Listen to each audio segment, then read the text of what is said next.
Now, it's almost 70 years since the first wave of Afro-Caribbean immigrants landed on these shores, around 50 since folks started arriving in great numbers from the subcontinent, and recent years have seen a huge influx from Western, then Eastern Europe. The migration has hardly been without its problems and controversy, and for parts of the country, it's involved a huge transformation. But these days, we tend to think of ourselves as a changed country, but rubbing along together. An official audit of race published this week confirmed what most suspected.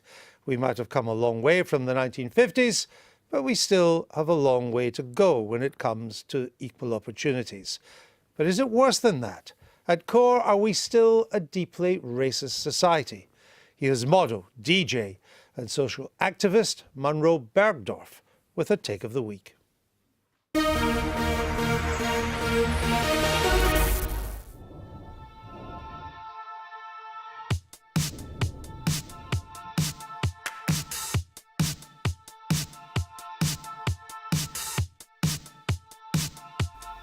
What kind of country is modern Britain? No doubt it's a country that likes to think of itself as inclusive, but that depends where you're standing. To me, as a transgender mixed-race person, we live in a deeply racist society. The government's race audit for England identified discrimination against people of colour in many of our institutions, ranging from the police to the justice system to schools. Does this surprise you? It's old news to me and almost a bad joke to identify it now. It's something that we've known for years, but the political will has not been there to deal with it, and I'm not sure it is now. Why should we expect anything else from a country that's built its success on the enslavement of non-white people? It's that continuous cycle of racism that explains where we are now. Why does the UK acknowledge the sacrifice of people killed in wars, but not the spilled blood of black people? If the UK took our oppression seriously, then people like me who call out racism would be listened to, rather than ridiculed or threatened with death. If white people want to see an improvement for people of colour, they need to understand that racism is not learned, it's inherited, and either consciously or unconsciously passed down through privilege. The uncomfortable truth is that the white race is the most violent and oppressive force of nature on Earth. My worry is that whatever governments do to tinker with institutional racism, it is so ingrained in the fabric of British society that it is too late to do anything about it.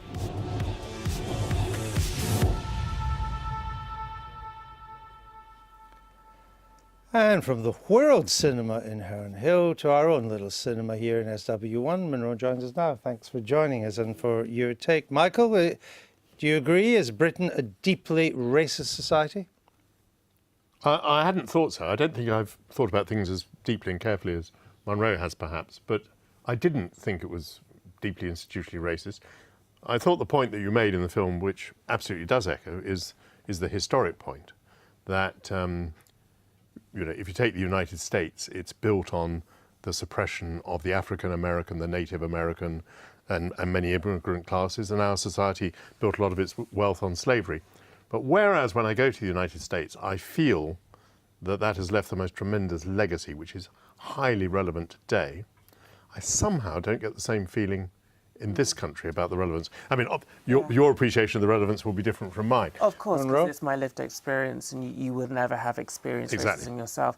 But I don't think that it's helpful to compare nations. I don't think that, racism in Australia is different to racism in the UK, but comparing different racisms between different nations isn't really helpful. I think our racism is insidious and we don't talk about it, and we're not confronted with it in police shooting down people in the street. We don't have that explicitness that America has.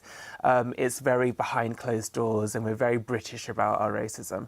So that's probably why you haven't felt it. But you noticed in the figures as well that, yes, that one of the groups that was very disadvantaged in this, sorry, I'm falling into the language, one of the groups that performed very poorly, whether they were disadvantaged or not is an open question, was the white working class boy. Yes. I mean, they came almost below any category in the entire list. Now, that isn't racism, presumably, is it? There's a social problem there. So That's class. But so but what I'm suggesting is that you're making a leap from what emerged in these figures to saying that the cause must be victimisation, victimhood, must be racist, whereas some of the elements clearly were not racist. There are problems there which I don't aren't. think the inquiry was just on race. I think it's intersections. So you've got intersections of race and class, which do often meet. So I don't necessarily think that we can always just kind of pick bits and bobs out. We need to look at the whole thing. Ed, are we a deeply racist society? I think the thing I didn't agree with in the film was the pessimism at the end, that it's too late, that it's inevitable. But I think the reality is that the figures should challenge every institution to try and answer that question for itself in a proactive way.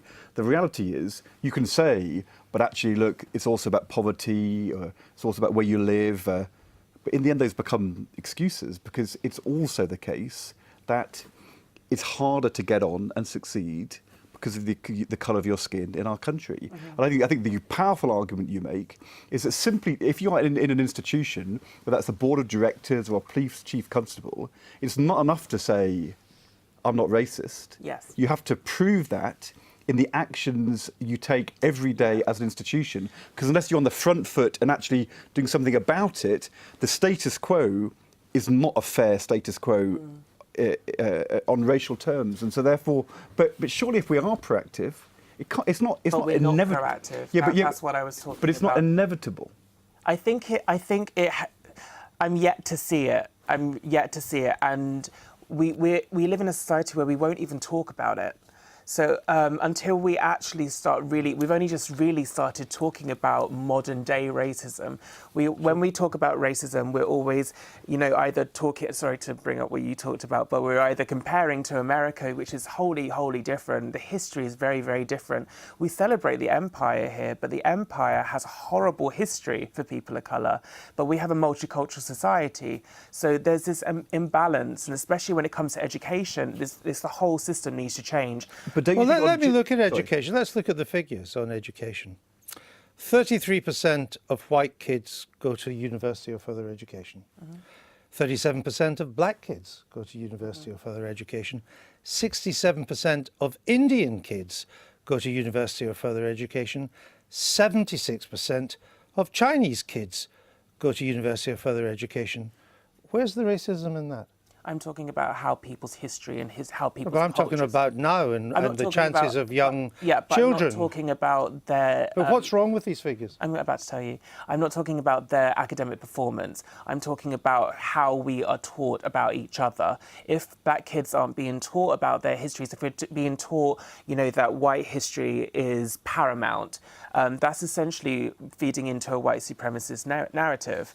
We can't be teaching kids that white is the default, that white people's history is the sole history of this country.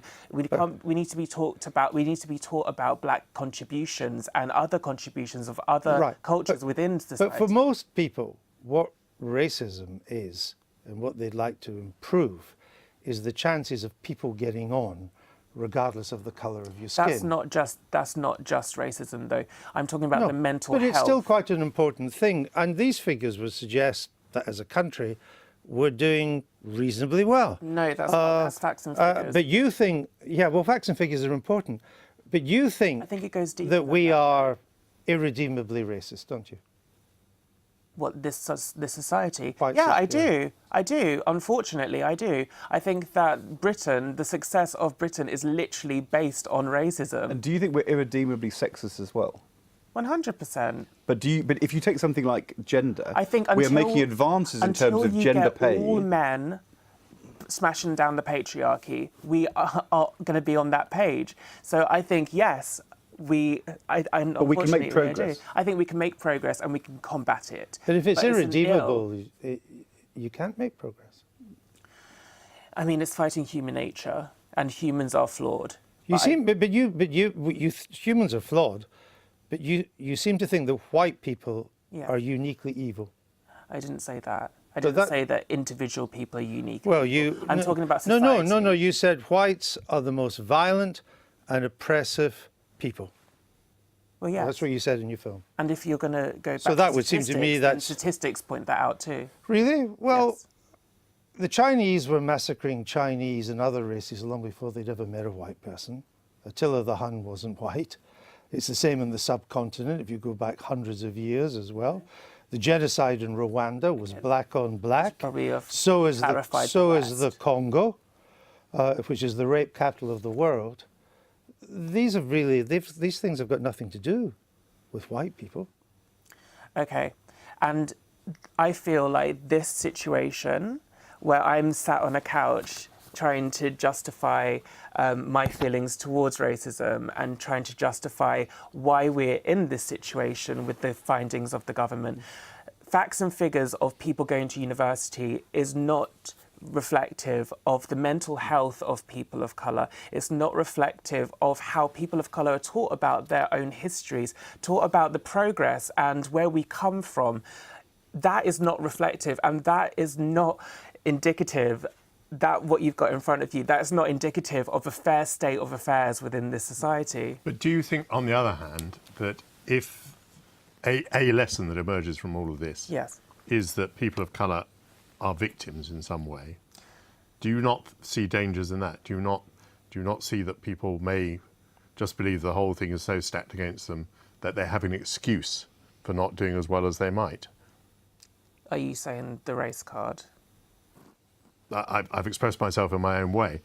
I mean, you obviously, have a very clear impression of prejudice. Yes. We've gone through the figures which Andrew has produced, which don't actually, in this instance, I don't anyway, think that black people use they don't racism as support an that. excuse at all, no. But if we're going to be taught things, Yes. we ought to be taught everything. Yes. And one of the things we ought to be taught are what those figures actually show. But if you take the senior civil service So or sorry, senior what was the business, question before?